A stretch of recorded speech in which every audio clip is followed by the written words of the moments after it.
Hello, HLC families. My name is Erica Butler, and I'm the transition specialist here at Hogland Learning Center for the academic program.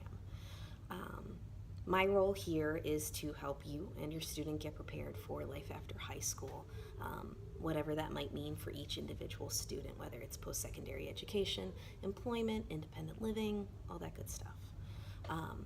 For any student with an IEP, the transition planning process officially begins at the age of 14. So if you're watching this, you're either the parent of a high schooler or a middle schooler who's at least age 14 and up, or maybe about to turn 14 as well. When your child gets to this age, their home school district starts asking us at Hogland to provide them with some information that can be used to form some goals for parts 4 and 5 of their IEP, which have to do with post-secondary goals like education or training paths, employment, and independent living. While these IEP goals are very important, my big goal here is to begin a more involved approach to transition planning at Hogland, collaborating with you, your student, and any other adults who happen to be invested in their future to really figure out some concrete goals and, more importantly, the steps needed to get there. How will we do this? Well, through the collaboration of something called a multi-agency team using a process called backwards planning. What does that mean? Let's break it down. A multi-agency team is a term for a group of people from a variety of backgrounds who are all working together to create a plan for your student. This team can consist of many different people and will look different from student to student. The most important person in it is your student. We take a person-centered approach to planning here, and so your student's goals and dreams are going to be at the center of this plan, and then we'll all work together to try to figure out how to get them there. So obviously you, the parent, guardian, or family member are very important, and any other family members who may take a large presence in your student's life are certainly welcome to come. I will be there, and then I'm also hoping to have representatives from your home school district come because they might be able to point us in the direction of resources that the home district might have. Additionally, any teachers here at Hogland that seem like they know your student well, anyone else who happens to work with them, like speech language pathologists, occupational therapists, physical therapists, if they receive those services. Additionally, if you receive any services from, say, your county board of DD, or if you have already signed up with the Opportunities for Ohioans with Disabilities, any caseworkers or counselors would be a welcome contribution, and really just anyone who you or your child thinks knows them well and can contribute to a step-by-step process to help them become successful. So really now is a good time to start considering who you and your child would want on their team. Now, backwards planning is the process of planning for the future by starting with our end goals in mind, looking at where we are currently, and then working backwards from the end goal to the present to figure out what steps must be taken to achieve that goal. So, to give an example, one of the nice things about backwards planning is we can actually look past the student's anticipated graduation date and plan beyond that because it's not as formal like an IEP. So, let's say in this example we have a student who's going to graduate in 2020, and they are hoping that by a year after their graduation, they are able to navigate the community independently using public transportation. Where are they now? Currently, they take the school bus to and from school, but they don't really travel independently. That's okay.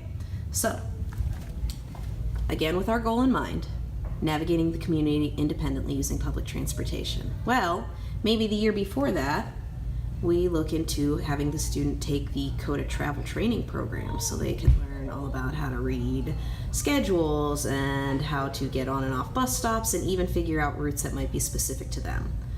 Before they do that, however, we might have them just practice using public transportation with their family on outings. Say you guys are going to the zoo or the park, maybe you hop on and off the bus to get a little bit used to that first. But before we even do that, it's important for us to learn about community safety skills. So maybe early on in the process, we just focus on learning how to get around your community safely, what to do if you think there's trouble, that sort of thing. Which leads us to where we're at right now. So we can easily go from taking the school bus, not really doing much. Well, then we learn about community safety skills. We practice using public transportation. we enroll in a more formal program, and eventually we gain independence. So some benefits of backwards planning include, because it's not a formal planning document like an IEP, as I mentioned, we can extend the plan beyond the anticipated graduation date to figure out if we need to link up with adult support services or anything like that. If we want to change it, it's not a huge ordeal either. Say, for example, your student thinks that they want one occupation and then they go do a job shadow of that job and then realize, oh no, they don't like it. That's fine. We can kind of change the plan accordingly without it having to be a big to-do. And then finally, it just helps us keep the end goal in mind, which is really the whole idea.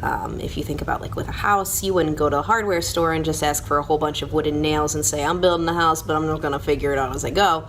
No, you would have like a blueprint and a plan, and then you would figure out what materials you need for each step of that process. So we want to make sure that we have the end goals in mind, whatever they may be for your individual student.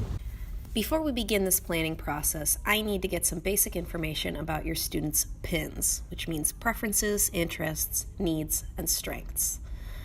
In order to gather that information, I meet with and interview each student directly. I talk to their teachers for anecdotal evidence, but I also need input from you. That's where the Parent-Guardian Transition Information Interview comes in, as well as the Employability Life Skills Assessment, or ELSA. These help me form a profile of your student that will give us a foundation for the backwards planning process. I am trying to get a head start on the coming school year and would love it if you could complete these forms now, so that way I can work on student profiles, getting meetings scheduled, and we'll already have these materials prepared when your student's home school district comes asking for data for their IEP. Even if you completed these forms last year, I would really appreciate you doing so again. In the interview, I've added a few extra questions about how best to contact you, what kinds of supplemental information you might want, scheduling arrangements for meetings, that sort of thing. So if you could please do that. And the ELSA needs to be completed every year regardless. So yes, please take some time if you can. I've got links below, and there will also be links in the email that I sent as well. If you'd rather just have a paper version of these materials, or if you prefer to just do the interview over the phone with me, whatever works for you, I'm very flexible. So in conclusion, if you could please take a few minutes to complete both the parent interview and the ELSA for me, that'll help me get started, and then I'll be contacting you hopefully within the first month or two of the school year to start trying to arrange planning meetings. Contact me at either this email address or this phone number if you need to speak to me directly about any of this. Thank you so much.